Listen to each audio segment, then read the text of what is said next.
আগামী ডিসেম্বরের মধ্যেও জাতীয় নির্বাচন অনুষ্ঠিত হবে। গত ১.৫ দশকে ভোটার তালিকায় প্রায় ৩.৫ কোটি ভোটার সংযুক্ত হয়েছেন, নতুন ভোটার সংযুক্ত হয়েছেন। এই নতুন ভোটাররা আজ পর্যন্ত একটি জাতীয় নির্বাচনেও ভোট দিয়ে তাদের নিজের পছন্দের প্রার্থীকে জনপ্রতিনিধি নির্বাচিত করার সুযোগ পায়নি।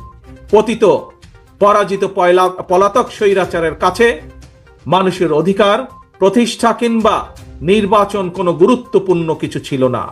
সুতরাং সংস্কার ইস্যুর পাশাপাশি জাতীয় নির্বাচন অনুষ্ঠানের জন্য অন্তর্বর্তীকালীন সরকারের দৃশ্যমান প্রস্তুতি নেওয়া উচিত বলে আমরা বিশ্বাস করি বা আমরা মনে করি।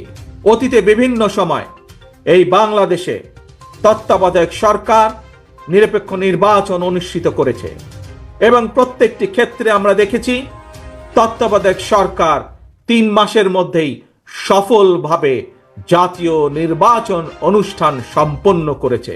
সুতরাং অতীতে এই বাংলাদেশেই রেকর্ড রয়েছে ৩ মাসের মধ্যে জাতীয় নির্বাচন অনুষ্ঠিত করা সম্ভব। কিন্তু আজ আমরা দেখছি ১০ মাস পার হয়ে গেল, অন্তর্বর্তীকালীন সরকার নির্বাচনের দিনক্ষণ ঘোষণা করছে না।